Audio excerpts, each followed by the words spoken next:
present Vincent Price and Courtauld in Night of the Wolf, a horror legend of man and beast by Victor Pemberton. Night of the Wolf.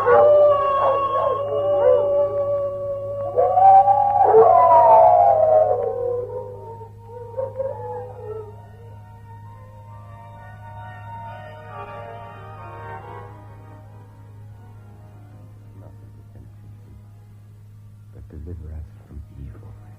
For thine is the kingdom, the power, and the glory, forever and ever. Amen. Mr. Deacon? Mr. Matthew Deacon? Yes? Forgive me for disturbing you in your moment of prayer, sir. I am Sir Richard Burnett, provost of this college. The Porter's Lodge said I would find you here. Yes. Chapel is beautiful, isn't it? In a few years' time, we'll be entering the 20th century and think that... I did not come all this way to Cambridge to talk about King's College Chapel, Sir Richard. Now, where is my son? Mr. Deacon, surely we've been through all that? Only by mail. It's been 6 months since you first wrote to me. And I am not convinced. Now I'm here. I want to know what happened to him. You must know. If I did, I wouldn't have crossed the Atlantic Ocean. But the police... The police! Let me tell you something, sir. Where I come from, the police may be what you might call a little thick-headed. But if they really want to find someone, they don't give up without trying. Your son is dead, Mr. Deacon. He took his own life. I refuse to believe it. I know it is hard to accept. I only accept fact, Sir Richard, fact. There was the note. Then why hasn't the body ever been found? Because no one had known where to look. Mr. Deacon, you're a judge. Surely you understand. Students, suicide. The boy just disappeared from his room. Do you mean to say that no one saw him leave the university? It was the middle of the night. What about his friends? I suppose his closest friend was Edward Griffin. He and Robert shared rooms together. Yes. Outside the university. I wrote to you, no one. Except... Yes, except there were the Northcotes. The Northcotes? You never mentioned them. No. Well, there is a daughter. An attractive girl. But, look, Mr. Deacon, I can assure you, the police have pursued every possible line of inquiry. Sir Richard, do you believe my son is dead? Until we can prove to the contrary, yes. Then perhaps you had better read this. What is it? Well, it's a note. It was delivered to me in my lodgings soon after I arrived in Cambridge last night. As you can see, it's in my son's own handwriting. And it's dated yesterday, March 9th, 1883. What? Go ahead, read it. Help me, Papa. For the love of God, help me. Now, is that a voice from the dead, Sir Richard? A hoax. It must be a hoax. What could it possibly mean? It means that my son needs me. And if I have to tear down this university brick by brick, stone by stone, I swear to you, I am going to find him.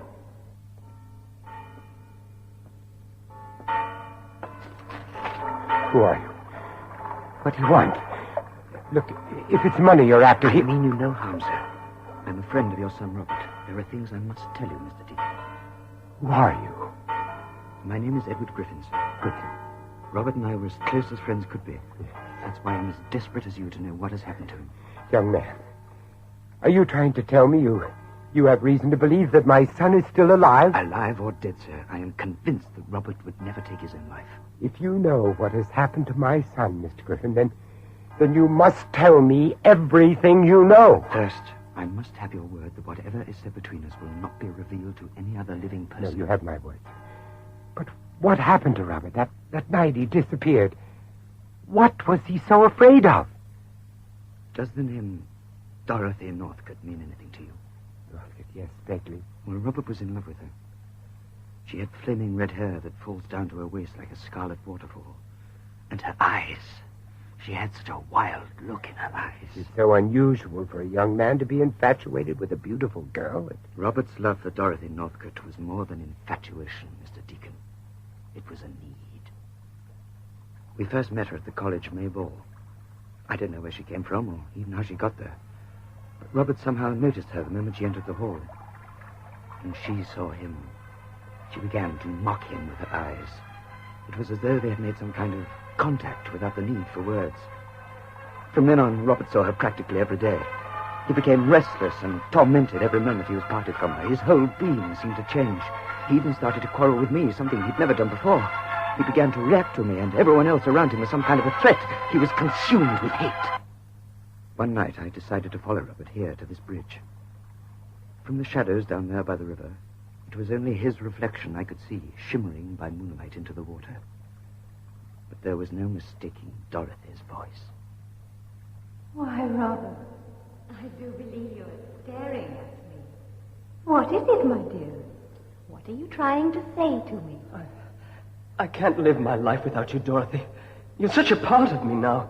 My past, present, and future. Take me away with you, Dorothy. I beg you to take me away. Don't you understand? I couldn't bear for you to leave me alone. Oh, but you will not be alone, my dear. Never again. No one can part us now, Robert. No one. You are my soul. I am your creation. Look down into the water, Robert. What do you see? Darkness. Only darkness. No, Robert, there is no darkness in the sky. Only light. The moon will protect you, my dearest. Protect you. Nothing exists. The world doesn't exist. Only you and me. A cloud. I see. I can see a huge black cloud. It's all around me. I can't breathe. Tell me, Robert, tell me. There's something there, coming out of the cloud. Two faces. They look so alike, and yet... Oh, no! Oh, take them away from me! Take them away! Look at the face. I command you to look at the face. What do you see, Robert? What do you see? Oh.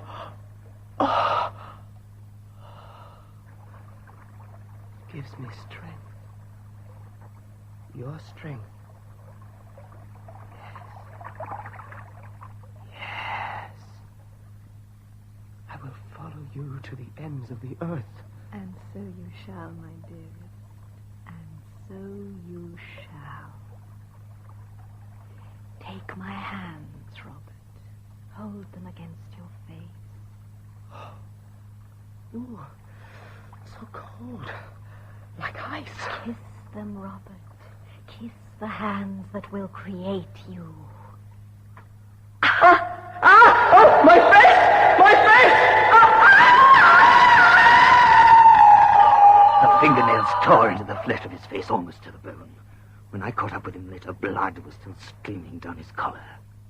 Mr. Griffin, have you ever told any of this to the police? No, sir. Why not? I just felt that anything I told them wouldn't make sense. It all seemed so absurd, so unreal. Maybe it is unreal. Maybe what we're dealing with here are forces that are beyond law. But the first thing I want to do is to find that girl. Where does she come from? She lives in the manor of Northcott. It's an old family house deep in marshland up in the Fen country. Now, you just tell me how to get there, and I'll leave first thing in the morning. Then I must warn you to take care, sir. For the Northcotts are a hostile, arrogant family who have chosen to live their lives in total isolation. Your visit may not be welcome. I'm not afraid, Mr. Griffin. If there's someone in that house who knows what happened to my son, then it'll take more than arrogance to keep me from him.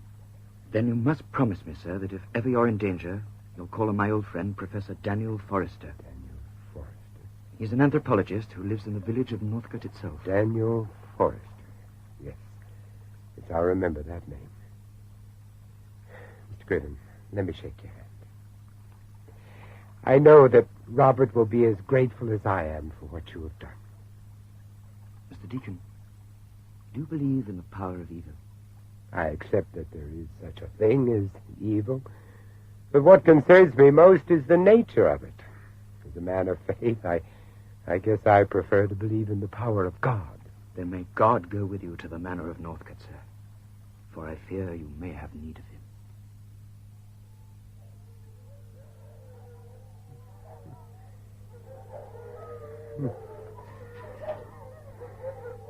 Who's there? Hello? Is anyone there? Where am I? I can't see a thing in this mist. There's so little air. Who's there? Where are you? Where are you? Where are you? Where are you? What? Something touched my hand. What? Where are you? Keep away from me. Keep away! I can't see you!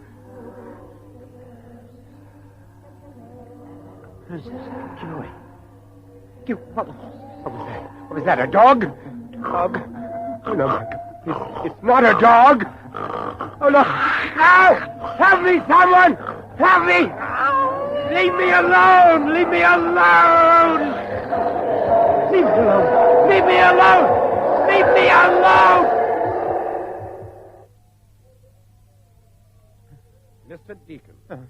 Mr. Matthew Deacon. Who are you? I am Nicholas Northcott. Come to the house, please. My grandmother is expecting you. Why have you come here, Mr. Deacon? No, ma'am, it seems my visit was not entirely unexpected. Not at all. I heard you were staying in the village. It's common knowledge you are trying to find your way out here. I'd like to know why. I'm looking for my son, Mrs. Northcott. Where is he? Your son? I don't understand. I have information that this house is the last place he came to before he disappeared from Cambridge University. Oh, yes, the student boy. The police did come here to make certain inquiries about him, but you are misinformed, sir. I do not know your son. If you'd taken the trouble to write to me in advance, you could have saved yourself a pointless journey. Then perhaps you'll allow me to ask the same question of your granddaughter. Where is she, Mrs. Northcott? Where is Dorothy? Oh, Dorothy is not here. She's away visiting a sick relative in France. Are you aware that she is the last person to be seen with Robert? She was my son's constant companion. Deacon, there are many who would consider my granddaughter to be a somewhat beautiful child. It is not unusual for young men to be attracted to her. These two young people were in love, Mrs. Northcott. In love? Oh, now, Dorothy's been in love many times, but with no one but herself. You're wasting your time, sir. You have my word that, to my knowledge, your son has never been to this house. Well, then perhaps you will tell me why. On the first day after he disappeared, my son was seen arriving with your granddaughter at the village railroad station. Now, are you going to let me talk to that girl? Or do I have to find out what I want to know from the village? The villagers despise this family, Mr. Deacon. They have always despised it. And they do anything to blacken our name. I cannot allow you to be subjected to their pernicious gossip. For the time, it's better you stay here. I'll send to the village for your belongings. You're inviting me to stay here in the manor house? Oh, why not? There's nothing to be afraid of, is there? That, ma'am, is what I'm here to find out. Fear is the condition of the mind, Nicholas. I suppose you could call it an emotion. A dread of something you hope will never happen. Now, you take me, for instance. There are a lot of things I fear. Most of all, death. You mean you're afraid to die? Oh, no, but I'm afraid of taking life. That's quite different. Have you ever taken a life, Yes. Mr. Deacon? Yes, Miss Sybil, I'm afraid I have. But then if you believe in justice as I do, you come to realize that there are some crimes that just have to be punished, whatever the cost. You have actually sent men to the gallows. Yes, And you have no conscience about it. Oh, on the contrary, my dreams are plagued by the prospect of taking a life that the good Lord has created. But society has the right to be protected from the powers of evil. I guess it's the same in your country as well as our own. What part of the United States of America do you come from, Mr. Deacon? Pennsylvania, ma'am. Pennsylvania? Yes. Is that a town? No, Miss Sybil. I doubt if you ever heard of my hometown. In fact, you probably couldn't even find it on the map, but I tell you, I think about it. I think about it an awful lot. Especially when the lilacs are in bloom. And what about the war, Mr. Deacon? Did you have to fight for your state of the Pennsylvania in the American Civil War? Oh, yes, Nicholas. I had to fight. So did a lot of other men. They had to fight and die. Some of them were not even as old as you, scrubbed faces, half-grown bristles. Nothing more than boys stepping into men's boots. You see, to us, the enemy was just a different colored uniform, that's all. We shared the same blood. We had the same hopes. I never did understand why I was asked to kill a man when I didn't even know the color of his eyes. But then if you're a man like the late President Lincoln, I guess you'd be willing to sacrifice anything, even your own life, if it's for something you really believe in. Tell me something. How do you manage to run a house like this without servants? Servants? Yes. Even if you get him to come out here, I can assure you they'd never stay. Oh, why not? Because it would intrude upon my grandmother's privacy. Nixon, what my grandson is trying to say, Mr. Deacon, is that the Northcotes have lived in this house since it was first built. We have always valued our seclusion. Superstition. That's what keeps them away. They know what this house is and all it stands for. Either be silent or leave my table, sir. I do so hate being alone. I like to have fun, to be able to talk to people. This house has become so depressing. Now, don't be ridiculous. But it's true, Mamma. We're so far from the village, no one ever comes to see us. Well, now, Miss Sybil, you really don't make it too easy for people, do you? And surrounding yourself with wild dogs and here in the middle of the marshland. It's not only that, Mr. Deacon. Ever since Dorothy has gone, this house has been like a grave. Oh? Well, when does Dorothy get back from France? France? I don't follow you, sir. Some wine, Mr. Deacon. No. No, thank you, ma'am. This is Northcott. Why did my coach driver make me walk the last part of the journey up to this house? What did he mean when he said it's not safe for anyone to be out on the marshes after sunset? As my grandson told you, Mr. Deacon, the villagers harbor certain superstitions about these marshes. You know, they believe they're haunted by the many victims who perished there. You're lucky to have survived your journey here at all, Mr. Deacon. A few steps either side of that road, and you'd have found yourself in mud bogs more than 12 feet deep. From what I heard out there in the mist, it was not only the mud I had to fear. What do you mean? Young man, I've lived in the backwoods of my own country long enough to know the difference between the howling of a wild dog and the call of a wolf. But you're mistaken, sir. The wolf is a creature that has been extinct in this part of England for centuries. Then the question is all the more challenging, ma'am. I heard a wolf. Nicholas, it's past 8 o'clock. Both the house doors. I haven't finished my wine. The doors, please. Very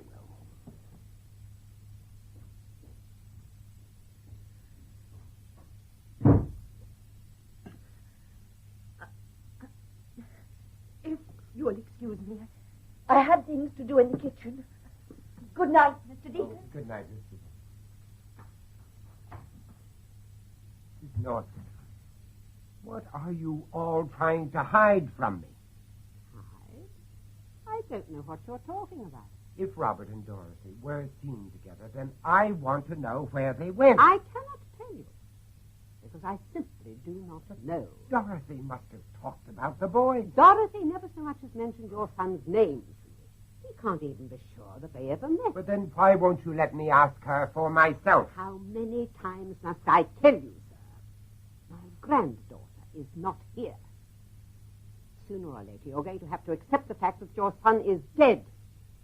Why, even the police have concluded their investigation. Mrs. Northcott, I refuse to believe that my son is dead.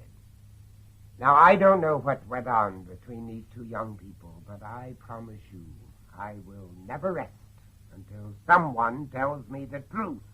Then I pity you, sir. For in the journey to truth, there can only be pain. Mr. Deacon. Mr. Deacon. Oh, Miss Sybil. Well, isn't it late for you to be up? I had to see you, Mr. Deacon. I had to talk to you. There are so many things you should know. What are you talking about? Dorothy loved him, you know. She really did love your son. So he was here. Miss Sybil, why is your mother trying to keep it from No, me? you mustn't blame her. She has to be strong to protect us. Now, you listen to me. What has happened to my son? Where is Dorothy? They used to come here, to the long gallery. It was the only place they thought they could be alone. But they were wrong. There are eyes watching us all the time, listening to everything we say. You came here to tell me something, Sybil. What is it? Dorothy. Yes, where is Dorothy? She is such a beautiful child. Oh, so alive, Mr. Deacon, so alive. Oh, it's cold. Oh, will this house never be warm? Take my jacket. No. But you'll catch a chill. I must go now. No. If Mamma knew I was here to No, watch Miss it. Sybil, don't go. Not yet. Tell me about this gallery, the portraits around the walls. Who are they? They're my ancestors, aunts, uncles, cousins, great-grandparents. They're all here. Hold the lamp higher. Do you see how the light brings them to life? Do you see how they mock at us? The most extraordinary collection of paintings that I've ever seen. Their features. They're all identical. The same color hair, the same fixed expression, and yet it's something more. You can almost feel their hostility. And over here, this vast portrait. What kind of a man is this? Oh, do not mock at him, sir. Do not mock at John Northcott. It is he who first built this house nearly 300 years ago. A house he has never left. Look at it. The most unnatural, the most grotesque features I've ever seen created by an artist. That long red hair down to his shoulders and the same fixed expression, just like all the others. As though he is staring straight out at us. It is a portrait that was undertaken after the death of John Northcott. It is the face of a dead man. What? Why have you blown out the lamp? There is no need for light. The moon. See how the moon strikes down through the window to his eyes. Look closely at the eyes, Mr. Deacon. A wild look. Cold, demanding. And his hands. Look at his hands like claws. He will eat your soul. The wolf. Sybil! The next time you disobey my instructions, madam, your door will be locked from the outside. Do you understand? Yes, Then go to your room. Don't bother to lie to me anymore, Mrs. Northcott. My son was here. Your daughter has told me all that I want to know. My daughter has been a widow too long, Mr. Deacon. It has affected her mind.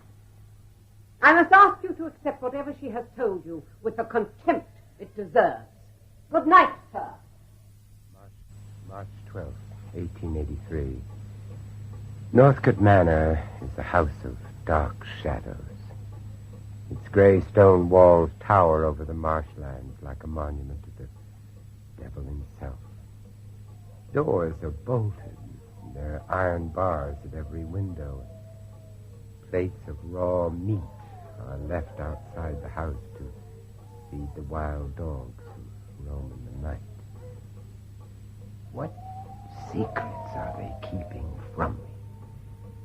Everywhere I go, I seem to be a prisoner. Every room is alive with whispers, and I feel an atmosphere of such hostility that I now suspect even my own shadow. And yet, there is something more. Is it the cry of the wolf that is trying to tell me that Robert was here? For I feel the boy's presence everywhere, though he is sitting beside me now as I write. If Robert still exists in living form, which I begin to doubt, then I fear for his sanity. Yes, who is it? Oh, Nicholas. Is anything wrong? I saw the light under your door. I thought you might care to join me in a glass of brandy. Oh, no, thank you. No, I don't drink. Ah, a man of principle. Oh, not at all. No, I just don't like it. I envy you, sir. Alcohol is my only release from this house. Ah, so you keep a diary? Yes, I was just completing my entry for the day. You record everything that's happened to you during the course of the day. And I do my best. Why? Well, I suppose you could say that a man who spends most of his time in a court of law has a need to write down the things that he's, well, likely to forget. I doubt you will ever forget what you see in Northcote Manor, Mr. Deacon. Don't stare at me like that, sir. Well, I'm sorry. I guess it's just that I'm fascinated by the family resemblance. Your mother showed me the portraits in the long gallery. My mother is mad. Quite mad.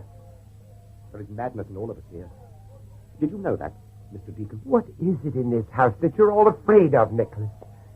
Something that you're too afraid to admit, even to yourself? I don't know what you're talking about. Where is my son, Nicholas? I don't know, I tell you.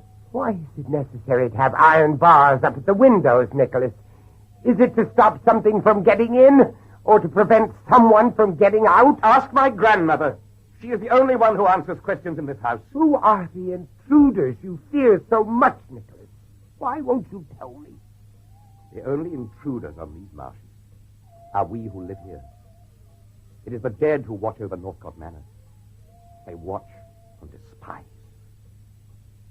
I have heard it said that to hear the call of a wolf is to hear the call to one's own death. I don't believe in superstitions, Nicholas. I only believe in what I know exists. It's the first night of the full moon. I would advise you to keep the curtains drawn, sir. The light will disturb your sleep. Are you a man of faith, Mr. Deacon? When you get to be my age, you realize faith is one of the things you can't live without. And it wasn't until tonight that I knew my son felt the same way. What do you mean? I found this copy of the Bible at the side of my bed. Shall I read you what it says on the inside cover? To my dear son Robert, from your loving father, April 4th, 1870. I gave this to Robert on his 5th birthday. If you change your mind about that brandy, I'll be downstairs in front of the fire. Are you so afraid to sleep, Nicholas? Northcote Manor is not a place for sleep, Mr. Deacon. It never has been.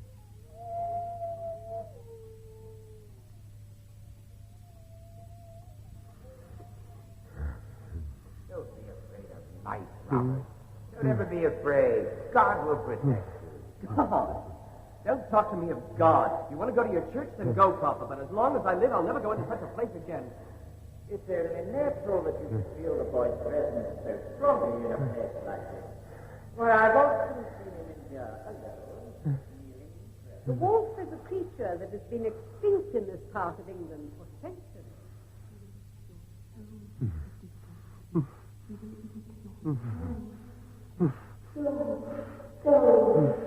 For the love of God, help me! Robert! Robert!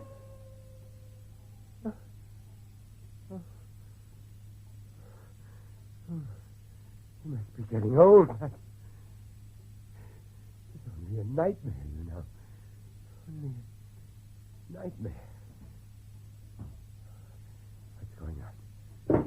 Who's there? Who is it? Who are you? What do you want? What do you want? My hand! Something touched my hand! I can't see anything.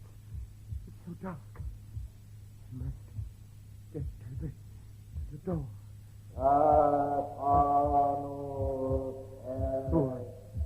Who are you? Where are you? I can't see. What do you want of me? Oh, no. Oh, no, get away from me. Get away from me!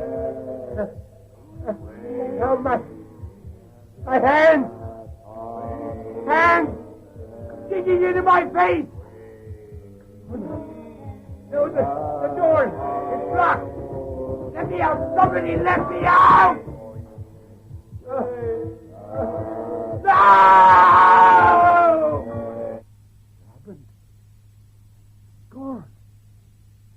Gone, and yet the pressure, I can still feel the pressure.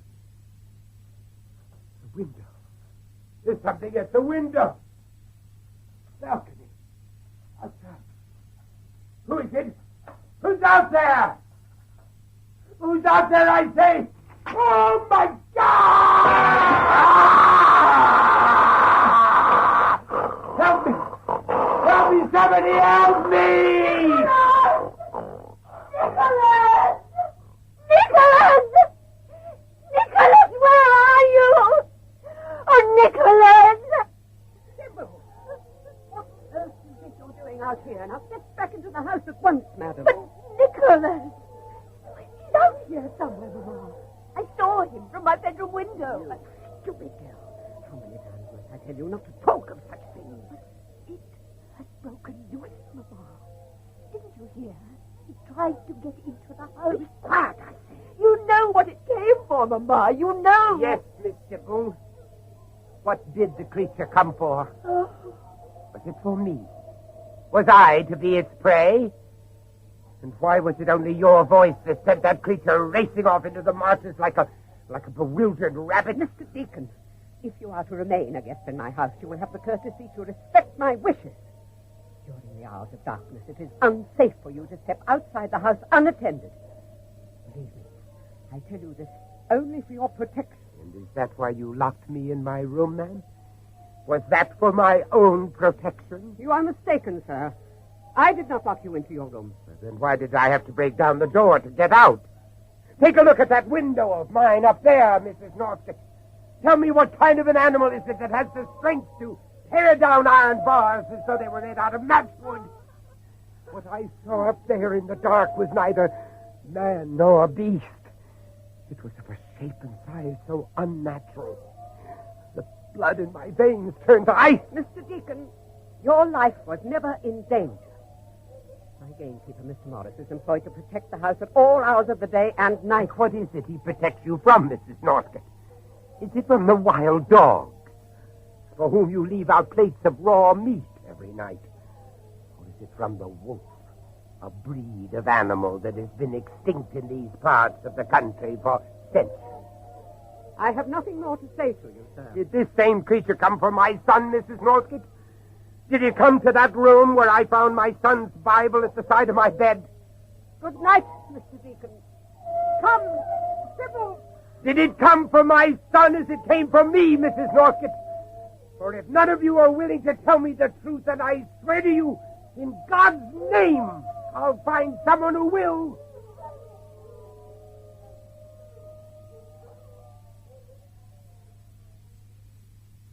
Man into animal. It is a theory that has plagued men of learning for centuries, Mr. Deacon. After all, what is man but an animal? He has paused to walk on his own sense of direction. He lies, sleeps, hunts for his food without conscience. And all for one purpose. To survive. Think of the monkey, the baboon, the gorilla. All of them have great ancestors. And yet as we mock at them through the bars of their man-made cage, are we really to believe that we have progressed into the superior beings we are today? No, sir. We are superior only in objective, not in development. Even Mr. Darwin made that abundantly clear in his recent thesis on evolution. Man into animal. Are you offering that as serious scientific theory, Professor Forrester? Well, suppose you tell me what you think it was that tried to break into your room last night. You're trying to tell me that it was some kind of half-human animal? The Fenlands have always suffered their share of superstitions, but none more strange or difficult to understand than that of the werewolf. Werewolf? Werewolf here in the middle of the English countryside? Oh, we scientists have invented a respectable word for the study, you know. Lycanthropy. The transformation of man into wolf creature. As you can see by my collection of books here, I've been absorbed in the subject since my student days in anthropology at Cambridge. Now, look, even I know that the origins of lycanthropy are found in the myths and legends of all European folklore. But what you're asking me to believe is that there actually exists a living human being that is capable of physically transforming itself into a wolf. Even scientists have to accept that there are some phenomena which simply defy the laws of nature. I'll show you what I mean on this wall sketch. Oh, now, is that anything like the creature you saw last night? My God. It's incredible. This is no myth or legend, my friend. It's a composite drawing taken from the descriptions of those who have actually seen the wolf creature. Not a man, and it is no animal. If I hadn't seen it with my own eyes, it has the skin and hair of an animal, but those eyes. It has such a wild look in its eyes. A creature whose natural strength is more than quadrupled during the period of transformation. It defies all known scientific laws. Professor, do you believe in life after death? That's an odd question. I don't know, really. But I suppose if you believe in God, then you also believe that life doesn't end with death. Why do you ask? Well, I was just thinking, there must be an awful lot of people who have a need to make contact with the life hereafter. I mean, either through grief or as a way of using the dead as a weapon against the living. Witchcraft? Witchcraft, black magic, satanic ritual, call it what you will. But believe me, I have seen the effects that all of this can have on the human mind. Ordinary men and women tearing themselves apart because they are indulging in things that they do not understand. You think some kind of bestial witchcraft has been used to create a phenomena like the werewolf? Man cannot create his own image. Only God can do that. But devil worship can create a madness that will make you deny the existence of your own soul. You know, I once met a Red Indian witch doctor who claimed that he was able to make contact with the devil merely by staring up at the moon all night. The moon? Stare long enough at a full moon, and you can almost hear it. A voice calling in the night. Mr. Deacon, I think you should know. The wolf creature is seen only during the hours of a full moon. Professor, when was the existence of this creature first established?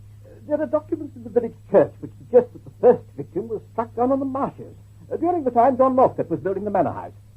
That was back in the early part of the 16th century. How much do we know about the first John Northcott? I mean, what kind of a man was he? Oh, quite a tyrant of his day.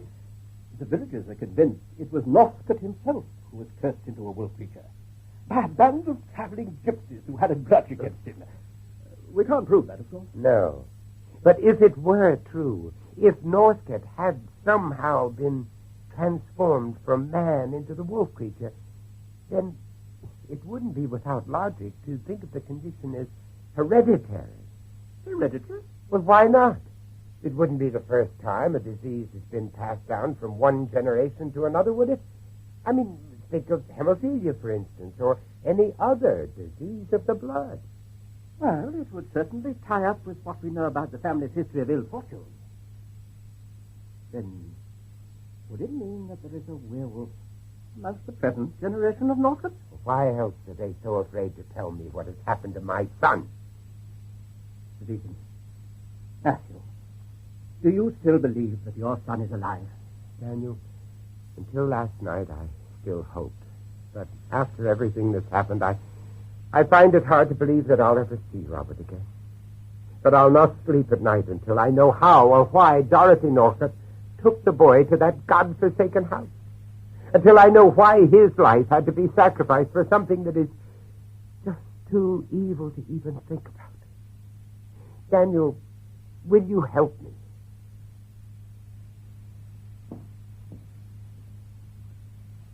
Ever seen one of these, Matthew? Over here, in the glass cabinet. What is it? Take a closer look. A pistol bullet? I've been keeping it under this cover for years. It was specially made for me by an eminent London gunsmith. It is of pure silver. Well, what do you need a silver bullet for? Legend tells us that only silver will penetrate the heart of a werewolf. Oh, no. Daniel, no, leave it to God. God can never rid us of a monster that has terrorized us in our dreams, Matthew. One shot. One carefully aimed shot is the only chance we have. But I will not fail you, Matthew. I will not fail you or your son. For with God's help, this bullet will end a legend that has to die.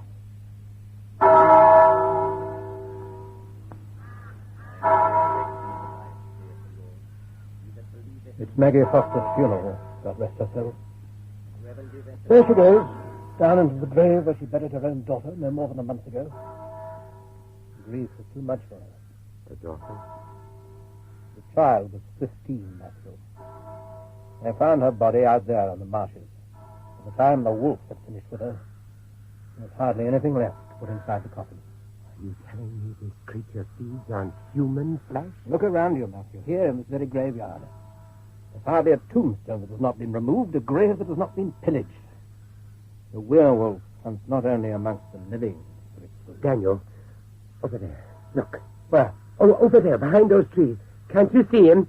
It's Nicholas Northcott. Northcott? Yes. Where? He's gone. He's not there anymore. My dear fellow, you must have been mistaken. The Northcotts have never seen him in the village. Especially at the funeral of an old peasant woman. But he was there, Daniel. I swear to you, he was there. He had such a strange look on his face. Look of pain. Why, Daniel? Why?